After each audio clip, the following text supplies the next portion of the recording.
So with that said, it's my great pleasure to welcome Andrea Pinheiro. It's terrific to have her here this evening.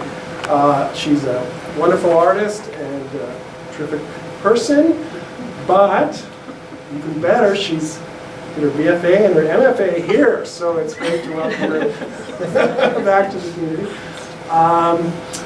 And I also want to stress there that part of why Andrea's here is she has an exhibition at SNAP, which opens tomorrow night, and at the new location, which is a fabulous and exciting thing, and it's at 10572 115th Street. Right? So I'll just end by just outlining a little bit of Andrea's career. So since graduating, Andrea has exhibited across Canada and internationally at Polygon Gallery, the Art Gallery of Ontario, the Art Gallery of Vancouver, the Art Gallery of Alberta, Novosibirsk Graphic Triennale, Kyoto Museum of Art, and Ore Gallery in Berlin, among many others. She's completed residencies at the Banff Center for the Arts, Montello Foundation, Nevada, and SIM residency in Reykjavik, Iceland. Her work is represented by Cooper and Cole Gallery in Toronto and Republic Gallery in Vancouver. And she's an associate professor at Algoma University and the founder of Oneeightyprojects, an experimental exhibition space in Botwading, Sault Ste. Marie, Ontario. So without further ado, please help me welcome you.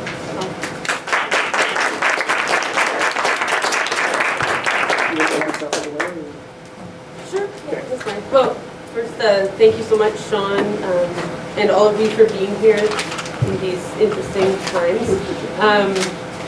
Can you all hear me enough? Am I loud enough? It's quite an honor to be back here.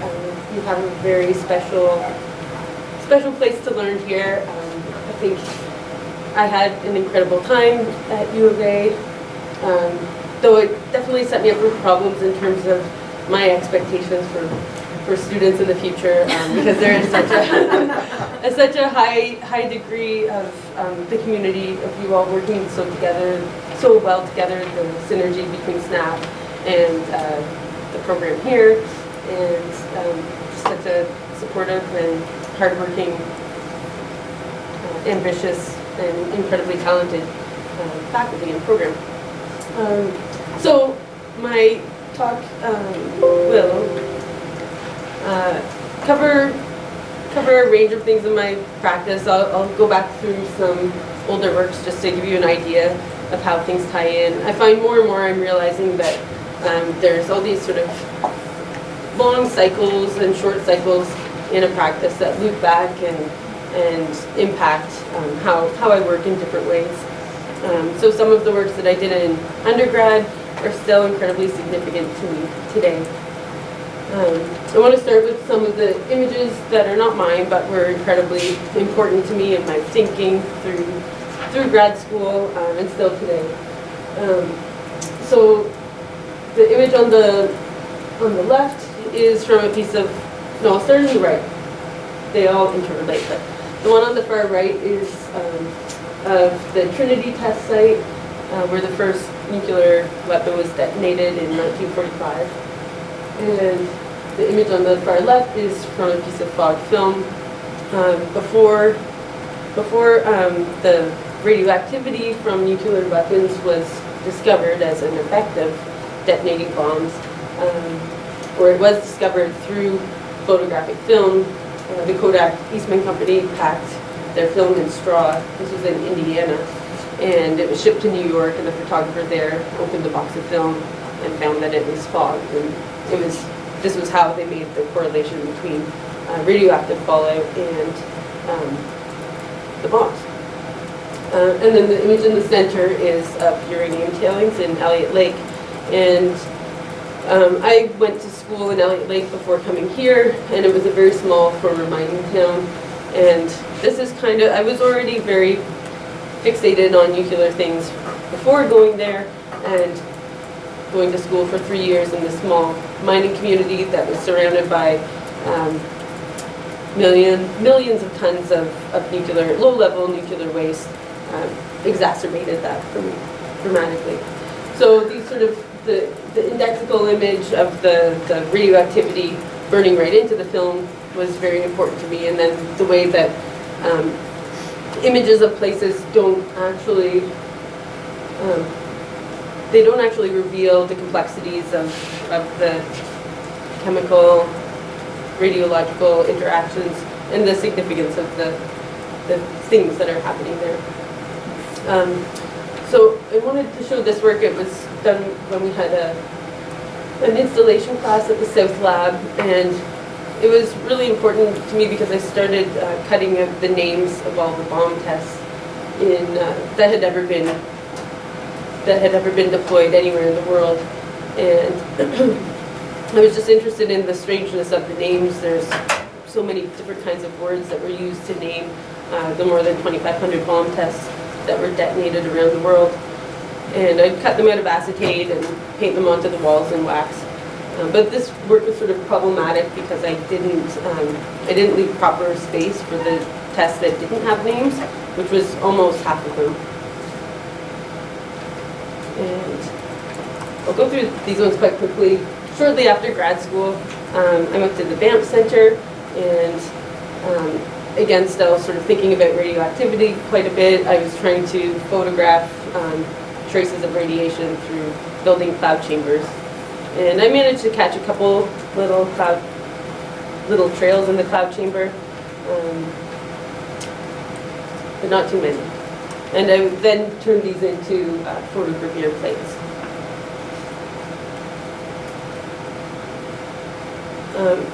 And I guess I wanted to show you some of the sort of more awkward works after grad school when I was searching around trying to figure out what I was wanting to do. Another series of work that I made, it was around the same time I was thinking a lot about different objects and how their histories were so much bigger than, or expansive than what you could often see in them. So my father buys and sells airplane parts. He used to be an airplane mechanic, and I just asked him, Dad, do you have like any extra airplane fuselage? I was thinking about trying to just make found plates out of scraps that I could get, and particularly thinking about airplanes and cosmic radiation. When you're in an airplane, there's way more alpha and beta particles going through your body in this sort of heterotopic space up in the sky. And I think I'd had a couple really weird flights at that time too, so all of these different things were converging. And then when I called him and asked him, he said, well, I have this one plane you really might want. It used to belong to Manuel Noriega, so it's got a kind of extra special history. So I went out there to visit, packed up a bunch of airplane fuselage. At that time I was living in Vancouver, so it wasn't so bad to bring it from northern BC. And I just would roll them up and print them. No additions other than the choices of color.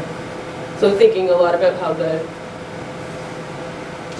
forms themselves didn't really say anything about the massive history behind them. But they did at the same time. So that contradiction was always of great interest to me. This was another work that, again, I never did anything with.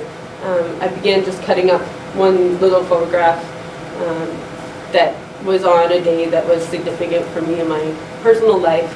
And I think the space actually was from the West Edmonton Mall. And I just started repainting them, the little fragments, as small oil paintings. It never became anything, but I was just interested in this photo that, like the aluminum plates, didn't divulge that much of its history, but I could spend the time relating to it myself. And I guess the other element of sort of thinking, I've spent a lot of time thinking about what photographs can reveal or aren't able to reveal, and that was part of the thought behind this one. Oops, these are, my apologies, these are mixed up. That's more airplane works. So shortly, around the same time, I also started, I think this actually started in 2010 because a group called Publication Studio came to Vancouver. And I should say I'm working in I was working in Malaspina printmakers right after grad school, and it was great to be surrounded by this whole community of printmakers, though at the time it was a very different sort of situation than working in printmaking here. In different cities and in different art scenes, there's such different relationships to print. But over the few years that I was there, printmaking definitely seemed to take on more significance or more relevance in art practice.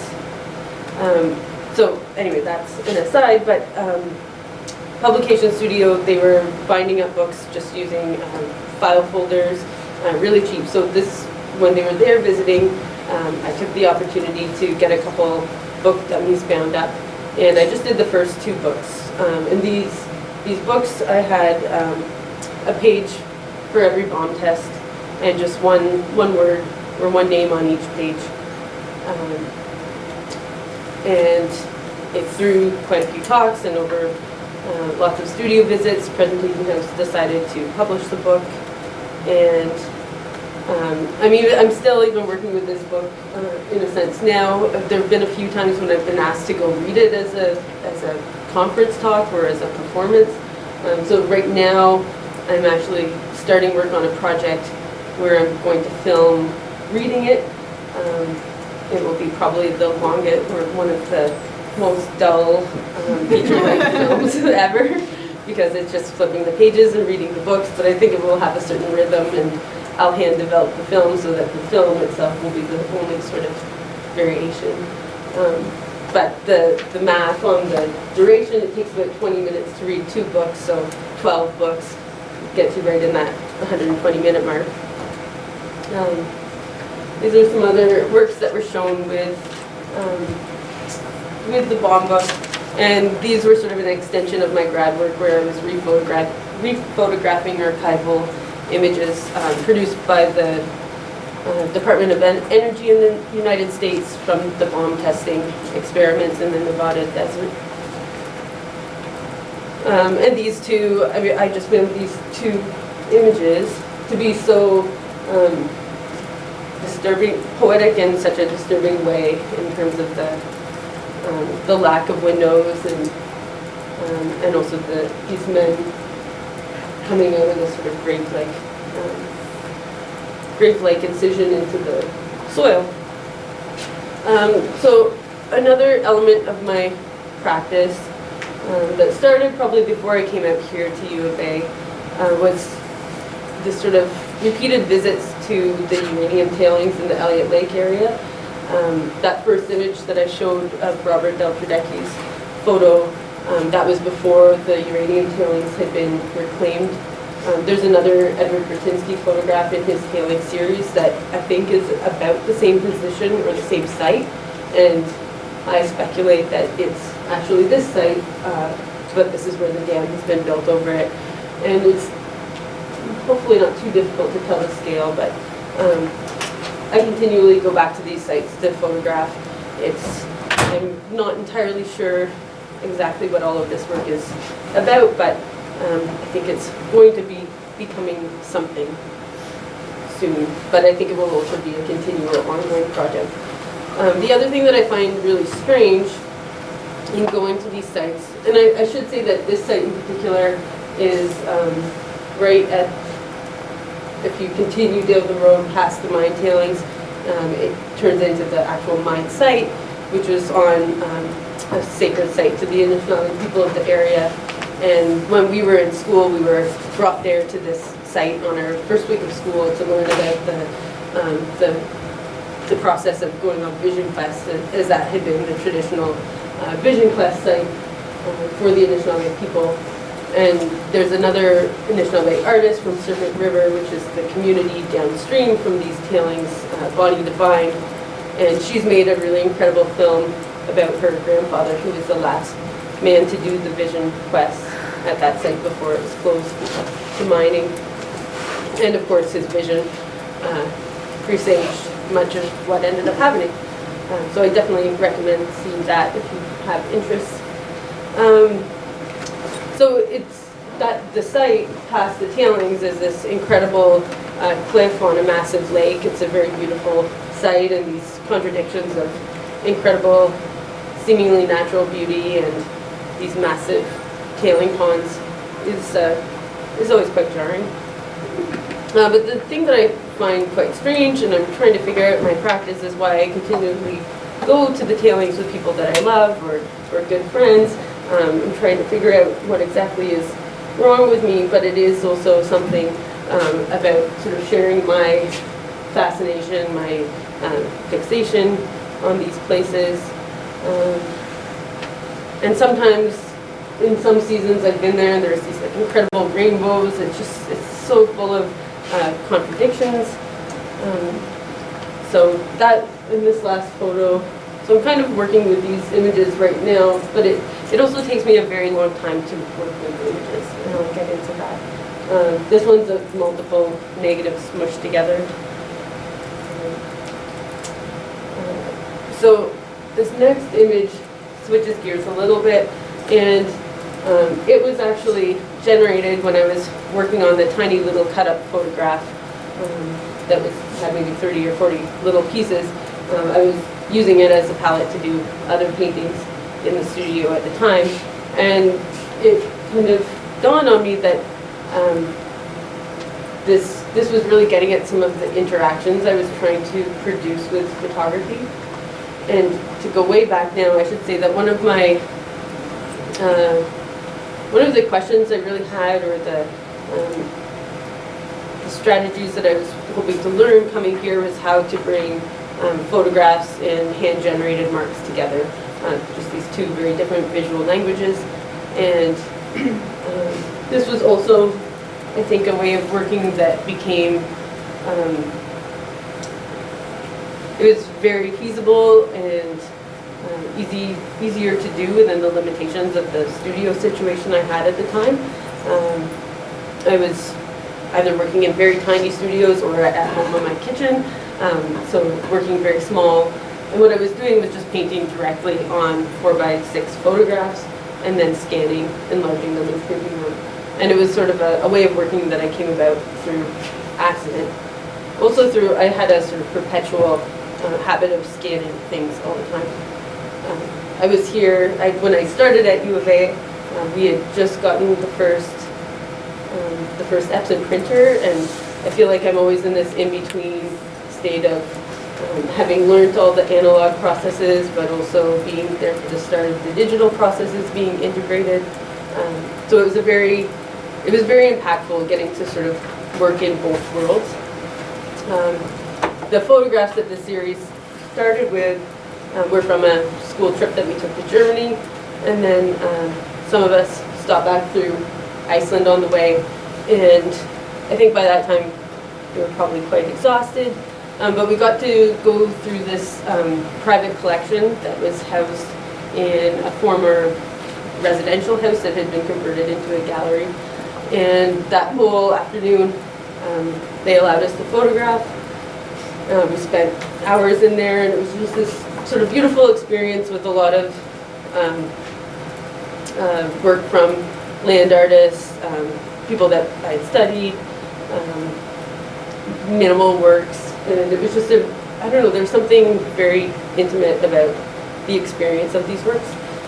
But I didn't do anything with these photographs for years. It was probably at least 5 years that I carried them around. And I realized that that's also a big part of what I do. I tend to make photographs or take photographs, and I need to live with them for quite a while. I have to look at them repeatedly.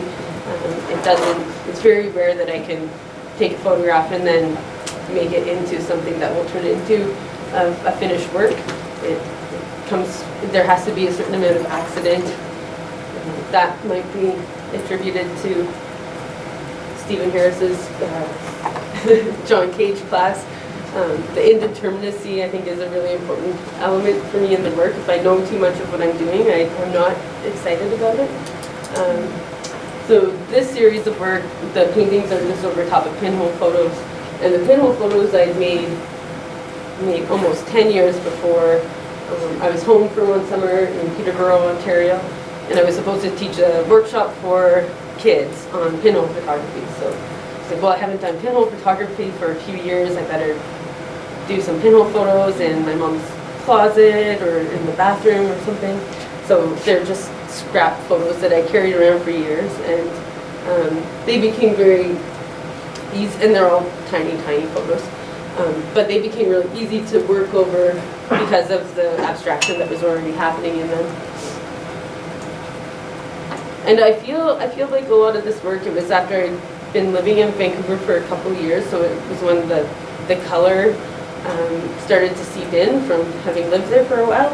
At first, living in Vancouver after Edmonton winters, I found the color rather overwhelming. I don't want to spend too much time on older work because I'm more interested in the new stuff. But, so I still continue to do these, and I still make pinhole photos fairly regularly. This one's done. I made it when I got to Sault Ste. Marie and started teaching there. I decided, I think moving from Vancouver, you look at the real estate prices, and I got overly excited about cheap buildings. And was very foolish and decided that it would be a great idea to have a massive studio, and I was going to build an artist residency and all of these things. I'm still working on it. It's just a much slower process than I had expected. But I love the way things were always changing and evolving in the space, whether it was just piles of objects. It was also a former secondhand store that processed rags for these. There's a strange international secondhand clothing trade that happens as well, and I learned a lot more about that after having this place. And there's about 25,000 pounds of baled clothing, most of it destroyed by water. Some of it, I have one bale that's intact that I have hopes of doing something with. But yeah, so just a very incredible and overwhelming space at the same time. But then these sort of the lives of objects were becoming more and more important to me. We've got a lot of install shots that sort of give you an idea of the scale. If you're at Snap tomorrow, you'll see the scale, and more thinking about the different ways or different reasons why making these sort of larger works are important to me, or why they have to be the sizes that they are. Sometimes it's about a certain element of how the photographic image is on the verge of breakdown in terms of the resolution that it's scanned at, and then it's printed at a certain size, and you're starting to see the particles of the film or the dot structure of the inkjet print if that's printed on inkjet first. So that's part of it. I was also just sort of realized the other day, one of the first shows that I ever saw as a kid, I got to go see the Courtauld Foundation or Courtauld Collection, and there they have the bar at the Folie Berger, and it's such a massive painting, but that scale when you encounter it and your body's on the edge of being immersed in it was quite important. But I think scale conceptually is also there too. But this series was made when the building that I had and the studio space were still quite new, and I wasn't sort of entering into this phase of, I'm not sure if it was disillusionment or frustration, but I'm still quite fresh with optimism at that time.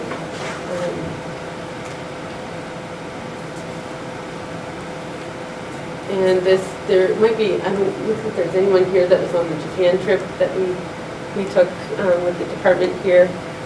But this was from the studio in Tokyo Gaidai University. And this photograph I had it pinned up in my studio here. It had it had a rich life as an object before it became something else. Similarly, these pieces were parts of that photograph that I painted quite a few years before that were then turned into other print pieces layered with paint and tape.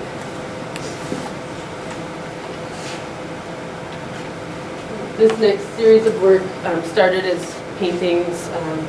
The photographic element was was minimized, but the paintings are on photo paper that's not been developed or fixed at all.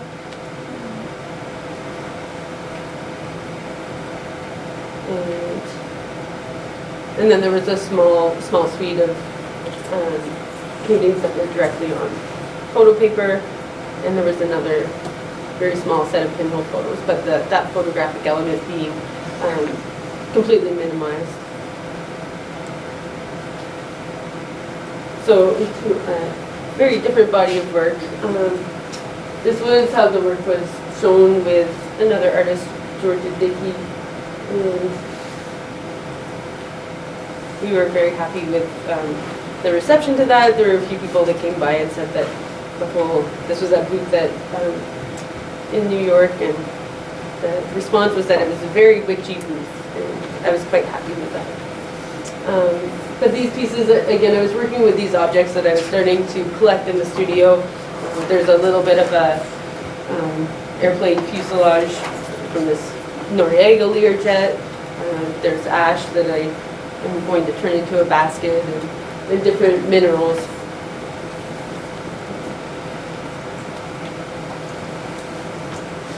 And this one is salt. So just, I think I began by thinking I was trying to create a photographic situation that was like an installation shot. But I think it then turned into something else. It starts for me to become that each object in the scene has a specific history or meaning, significance. For me, it may or may not be visible. It's not necessarily important that it does, but it's a significance or symbolism that's there and important to me.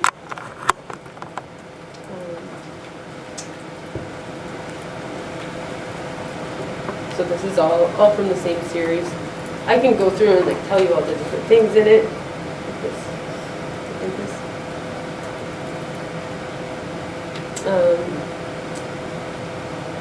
So again, same series, and usually a lot of the minerals that are included in them, I'm gathering, or at least thinking about where they are, where they're from, or trying to tie it in some ways. Another sort of material element, I guess, that I'm thinking about with a lot of this work, since there's not actually anything sort of apparently related to any of my nuclear preoccupations. And I guess I have to say that probably my biggest interest in the things to do with all elements of the nuclear industry. I find the testing programs incredibly interesting because I don't think they actually function as tests, because their effects go into the world, into the earth, and the animal communities, whether people are affected or not. But the other element that has fascinated me probably the most is the fact that nuclear waste has to be stored for such an incredibly long amount of time. And then there's some incredible studies that were done in the 90s around how to communicate about nuclear waste that would remain dangerous for hundreds of thousands of years. So when the waste is put into long-term storage underground, it's usually encased in clay and then copper and then concrete. I can't remember the exact order right now, but those materials have always been of great interest to me as a printmaker working with copper, as a clay dabbler working with clay, being those sort of main materials that I'm engaged in as an artist, and how those would be used to encase all the nuclear fuel rods. But then the real technical challenge isn't how to physically store the waste, but it's how to communicate about that for 10,000 or 100,000 years. And when we think that we don't really know the meanings of most things written by civilizations 10,000 years ago, the problem of how to communicate effectively. So whether that's through symbols or language changes so quickly, it becomes this incredible mental experiment to even conceive of how to do such a thing. And there's a really wonderful book by Peter C. Van Wyck, who's out of Concordia University, all about that, that problem of transmitting meaning through so many generations. But when we think about all of the meaning as artists, when we're studying artworks from the past, that through artwork that's produced, it is one of those ways that meaning gets transmitted. Though in no way I do not propose to solve the problem, but I tend to think about it a lot. This piece was just of the scrapyard. So also just thinking about the scrap metal and the textures, objects being reused, recycled, different sort of secondhand industries. I guess at the time this was when a lot of those sort of objects with histories that were part of the work, so it seemed to fit within that. And I guess just for what I'm doing in the work when I'm actually painting, usually I have one photograph. I'm not always printing out multiples. This one's a little different in that it's on a digital, like a phone photo that I printed out on an inkjet print, and there were two collaged together, and I painted on the photograph first and then laid acetate over top. So I don't always stick to the same rules for how I go about producing things. And the piece on the far right is in the exhibition now. But for this show, I was mostly thinking about those reused objects. I'd inherited a whole lot of lead and these hoses I'd collected from a paper mill that our program at Alberta University had moved into, and they were all being de-accessioned. All this sort of extra stuff from their machine shop. The lead was from another friend's building that was being renovated, a former dentist's office. Anyone that I went to school with here knows that I was always trying to work with lead. I think Steve let me run lead through the press once, and that was really exciting. But I've kind of found that at this time I had this building, all of these things that I had always been wanting sort of showed up in these excessive amounts. And it was strange to grapple with. But this sculpture, I guess, came about not as a sculpture. I was trying to build something just to store the lead on so I could organize it and then weave it into something else. But then it became a sculpture. So this sort of, I think the flip-flopping between intentional and deciding when something becomes a work or not is important for me. If it becomes if I become like too prescribed in things, I have a difficult time with it. So I have to, often when things come about not as intentional work, I have to be able to let the accidents in. So again, this is one of those works. The photograph is made bringing friends that I cared about very much to go visit radioactive tailings. But it gives you, this piece, it gives you a scale. There's a little, my one friend up there under the cloud, the painted on cloud thing. And these pieces, some of them are in the show at Snap. And these were photographs that I made close to that time that I was showing them, so I needed a way for them to accumulate history or accumulate other meaning to me. The objects in them were all these sort of reclaimed or transformed things. So I started soaking the prints in salt. Black and white gelatin prints made in the darkroom. But by soaking them in salt, the image starts dissolving. The photographs, of course, are a salt-based medium. So I like that the thing that made the thing is part of what's dissolving and destroying it. And for this series, pieces like that, the sculpture that was downstairs is included in the one image, and then the one on the left. So it ends up being just a photographic print, but there's so much making and involvement that goes into the process. So this series, with that photograph, I guess, I began by painting an image first, for some reason I thought it had to be on a really extra deep frame. Oh, it was going to start as a table. I wanted the photograph to be a table or a plinth, but then it ended up on the wall.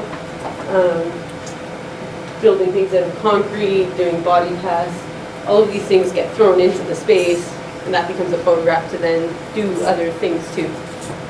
So the painting, instead of deliberately painting over top, I was just using scraps pulled off of the palette that made the other painting. So I think there's some strange cycles. This next series, River Like a Snake, began, so right around that same time, 2015-16, I moved out of the town of Sault Ste. Marie to Searchmont, which is maybe 45 minutes away from the town, a very small little village along the river, and was spending a tremendous amount of time out in the bush, gathering mushrooms, just learning a lot more about the river, canoeing a lot, and just the different landforms, textures that I would see all along the river were absolutely fascinating to me. But on the other hand, I was never really comfortable with landscape photography. And I'm still trying to figure out a lot of why that is. I guess in general, I've never really been overly comfortable with photography either. But I think these ones I painted on them a lot more. Maybe it was more okay if the photograph was more covered with paint.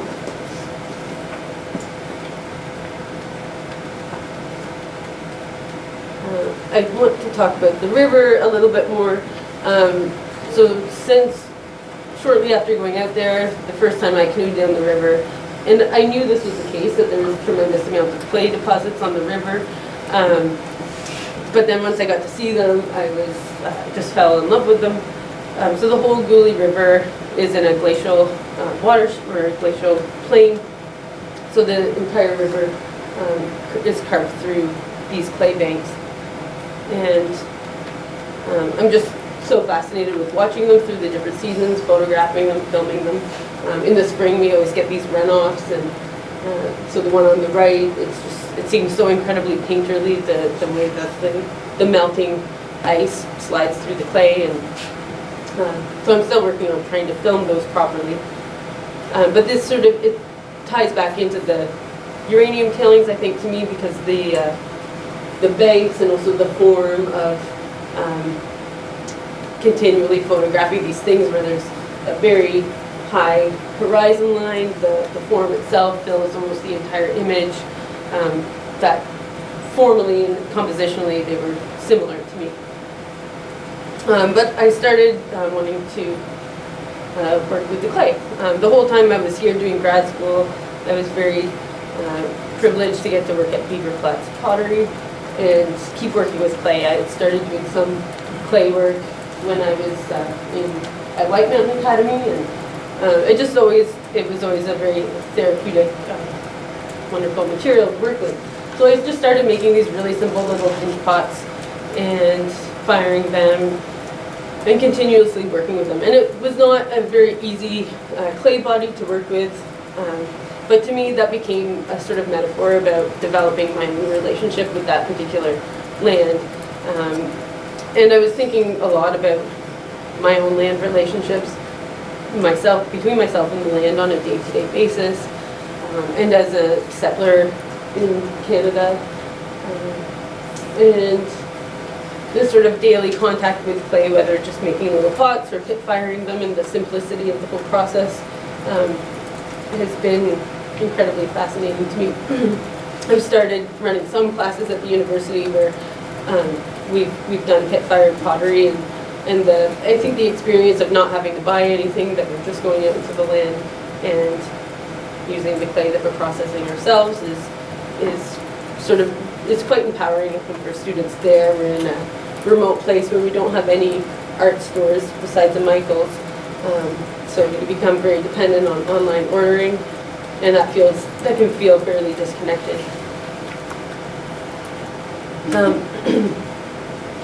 In 2018, I had my first sabbatical, and I thought I wanted to take little clay pots with me, these tiny things I make, and deposit them at different places I was going to.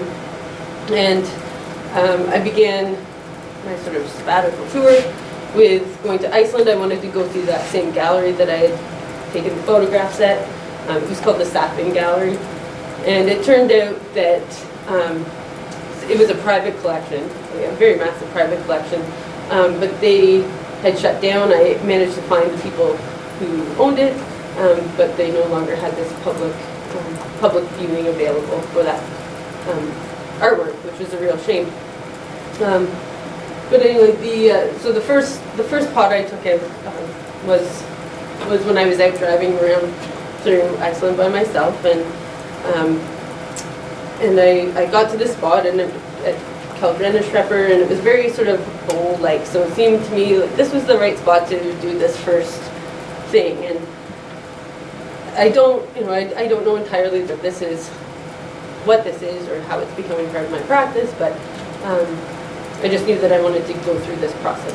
And I took this little pot, put it into this muddy little hole in this place, and then right after I was walking down towards the beach, there was this really driftwood-filled beach, which I guess is quite unusual there.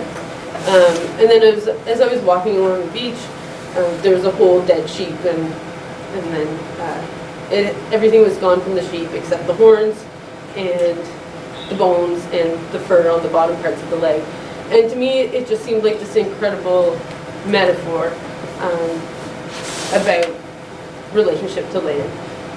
I was doing this sort of offering, and then I was sort of gifted back these two vessels. So no matter what, we are so dependent on the land, and what it gives us back is so much more than what we can ever do. And I should say, I think, yeah, it would have been that spring. So I was thinking a lot about animals too, and our animal relationships. I had been making brain canning leather in the spring, so thinking about bringing animal materials into the work too. Some of the other places that I took my little bowls to were the Azores, which is where my father was born. That was my first time going there. So thinking about, what does it mean for me to deposit material from this place that I now live, and experiencing through being in that place, is this going to feel, I was going there with the question of whether that would feel more like home than this does. The same with Lisbon, where his father was from. So, just this experience of going back to the places where your parents are born. I don't know that I have any answers about that, but I think in some ways I feel almost more connected, or at least devoted to the land that I'm living on now. But, yeah. And it was a really interesting dichotomy too, in terms of the travel. There was always these water dichotomies. In Iceland, there's this plethora of water. While I was there were these artists from South Africa there. They had just experienced this massive drought. And then after that, I went to Ireland. They were experiencing a drought. And then the Azores was filled with water again. Back to Lisbon, and massive drought in the piece on the far right. It took a tremendous amount of time to dig a little hole to put a tiny broken pot into. Anyway, I continued my travels later that fall. I had always wanted to go to the Nevada test site. Excuse me. And I started with this, I guess my initial desire was I wanted to try, and I still would like to do this at some point, try and walk the entire perimeter of the whole Nevada test site. But on the way down to there, I drove to Sault Ste. Marie because I was going to bring my whole studio essentially and camp along the way. The timing lined up really well with the open days at the Trinity site in New Mexico. So I started there, and then I drove all through on sort of a uranium tailing tour of the Southwest And I didn't hit all of them because I had to be at a residency in northern Nevada, but I still went and deposited my little clay bowls at some of them. This one was at Shiprock, right at the Four Corners region, where New Mexico, Utah, Arizona, and what's the other one? Colorado, where they all line up. I didn't dip into the Colorado side. And then the bowl on the far right is right at the edge of the Nevada test site. So my plan when I got there was that I was going to drive up the edge of the Nevada test site, and I was pretty sure I'd be totally fine. I'd just pack up my camera gear, I'd walk into the test site, it would be a non-issue. Nobody's gonna notice me. I'll be totally fine. I'm gonna wait to finish that story until I get to that part and tilt the pictures with that. Just backtracking to some of the Iceland time. Again, this is some, I don't know that it's not really work, but it's process things where I spent a lot of time thinking not just about my photographs, but I was working with my grandparents' photographs. I inherited my dad's father's archive of film, mostly. Not everything. He was sort of, I would say, almost an obsessive photographer, recorder. But he'd always keep up with the current mediums of the time, changing from different film and video into beta and VHS. But I got the film sections. And I was really especially interested in his tourist photos of North America, and also when he would go to visit or go with my grandmother. She was from the Azores, so how he was photographing these places that he was not from. And I was just looking at them in relation to my own photographs of land and thinking through all the problematic implications of photographing land, the objectification of it, the sort of whether it was a compulsion to own it or to identify with it. Again, I still haven't figured it out, but I think about it a lot. Some of the other great things, if you happen to be there, Ren Fridfridson is an artist that I was lucky to meet at the Banff Center, and I remember him telling me about the earlier iteration of this work, because I met him in Banff in 2008, but this was a piece where the first house was a sculpture where the whole house was made inside out. And it was based on a poem. It was based on a poem about this inside-out house that was offering hospitality to the entire world. And then this is his third iteration of the house. And if you go to his gallery, I8, they won't tell you where the house is. You're supposed to, they'll give you a rough idea, but they won't tell you where it is exactly. It has to be stumbled upon. And it's down in this crater, in this beautiful sort of lava field where the earth is just cracking up. And it's difficult to tell the scale, but in all the cracks around the little house on this mound, there's like entirely different ecosystems inside the cracks, filled with different plants that aren't on the outside. So just an incredibly fascinating place. This was the wrong slide version. Okay, and now this is the studio in Nevada. So because I had my car with me this time, it was easier to collect things on the way, so I was picking up dead animals on the side of the road in Kansas and still going through this photo thing. But there's an incredible residency in Nevada. There's no cost to attend the residency, and you're there by yourself for 2 weeks with very, very little to rely on, no cell service, a little bit of solar-powered electricity, and a limited amount of water. So my plan was to sort of be there and contemplate my experience at these nuclear sites that I had just had.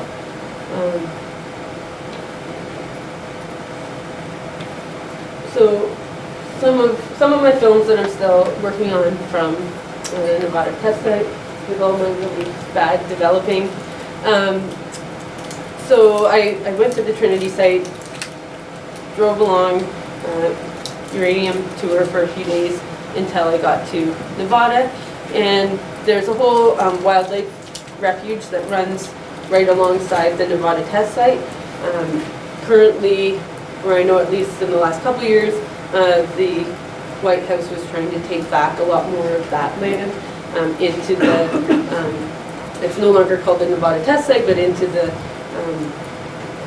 that whole administrative area, the Department of Energy.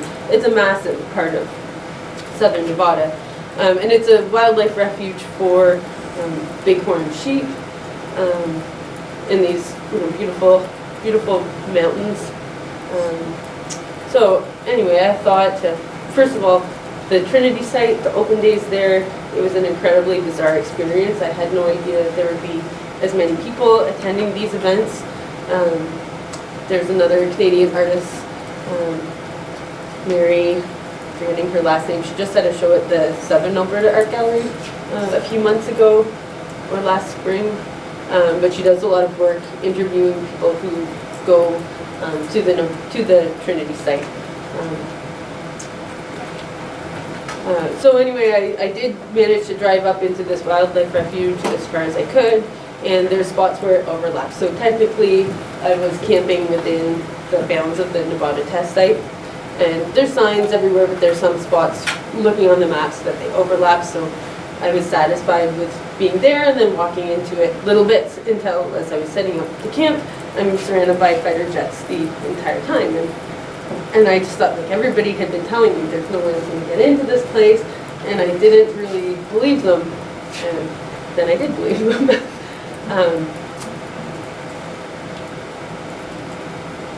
So I don't want to talk about, well, I'll talk about them. They're in the show, but they're completely different, I think, in real life. But these are some more uranium tailing photos from that tour. This is a place called Mexican Hat. And there's an interesting correlation, I think, between all of the sites where the tailings are. There's almost always like a sort of featured landmark. So the Mexican Hat landmark is this Mexican special shaped rock. That's a tourist site. It's a very small town of about 60 or 80 people, maybe even less. And I try and spend time in the different communities talking to people that I ran into incidentally. The family that ran the hotel in this town, their grandfather had actually been in on the Manhattan Project. So these strange coincidences. When I was at the Shiprock site, not at the Shiprock, but I stopped at the Shiprock, the famous rock formation.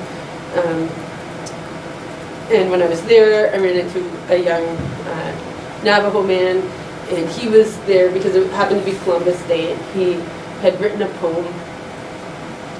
First of all, he approached me, and he had a sort of weird, he seemed a little disturbed. And he said, you know, would you mind recording me reading this poem? And I said, yeah, of course. And he said, it's a little bit intense, because he was expressing his thoughts about Columbus Day. But it was just a really interesting, profound encounter.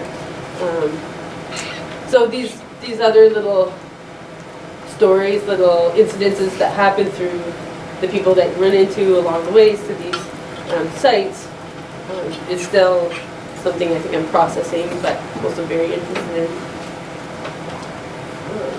And this piece is also from my camping trip in the test site, and it's looking down towards where the actual detonations would have been. And the way that I made this piece, I painted it over with clay, then washed it off, and then left it outside for about 7 or 8 months, and it just sort of happened from the deterioration. A lot of these sort of image experiments, I don't know if they will become work, but I do things with them, and sometimes they are something, and sometimes they are not. I'll just show, I've only got a couple more little things. We're close to the right time. While I was in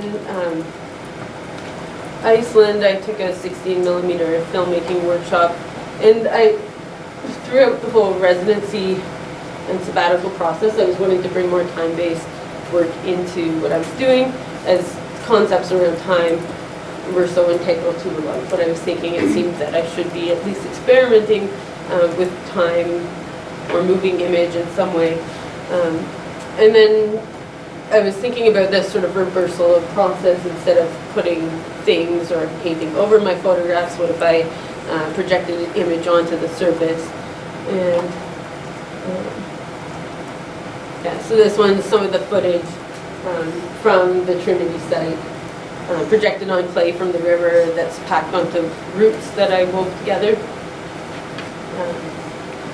The other way that I'm working with clay is on this sort of interdisciplinary research project right now, where we're firing clay and charcoal and then adding it to soil to augment the soil. It sort of follows along a process called terra preta that was used in the Amazon by indigenous peoples there. And the clay and the charcoal help hold additional microbes in the soil.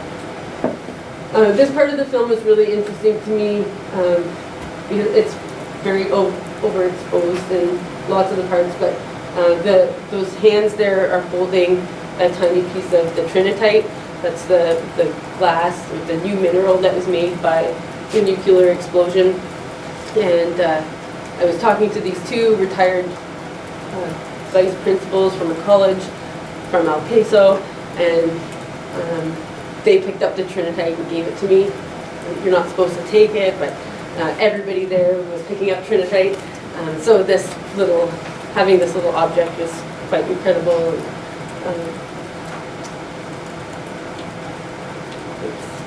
So then I had an opportunity to test out this idea on a larger scale. There's a lot of technical elements of it that I'm not happy with, because I had a 2-day installation for a couple thousand pounds of clay. So this ended up being 9 by 12 feet.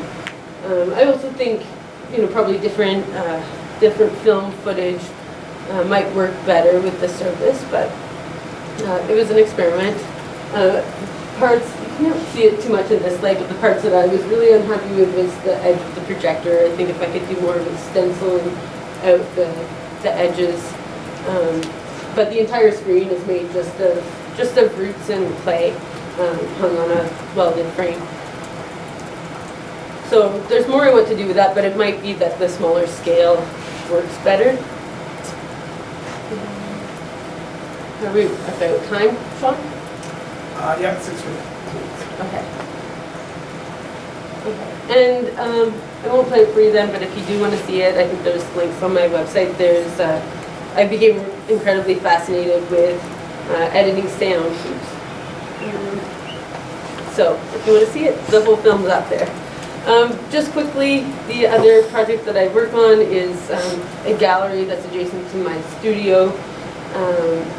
It started out of wanting to provide a studio or an exhibition space for students at Algoma. They all do solo exhibitions for their undergrad. We have no grad program.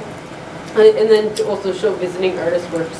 And we've been running since 2012. And in the last couple of years, I've often oscillated between wanting to keep it and not keep it. But a lot of people in the community said, like, we want to keep this. And I said, well, if you really want to keep it, we need to form a board, and I need help because I can't do it by myself. So we're pretty much ready to incorporate, and we're starting to get the grants rolling in, and we're running some fundraisers, so it's slowly picking up. So just some of the things that we've done there. And one other really small project, I didn't start this one, but I really love it. Being in a smaller town, I participate in a group called Undecimals, and they do a mail art project every year. So you make some small edition, and everybody in the group gets some mail art, and the group has multiplied every year, so it's becoming sort of too big, and now we're sectioned off into different groups, some doing just text pieces. But it's been a nice way to do fun little side projects. Yeah. So I think that's all. Sorry, that was a rather casual talk and rambling, but Thank you for your attention and your bravery and yeah. I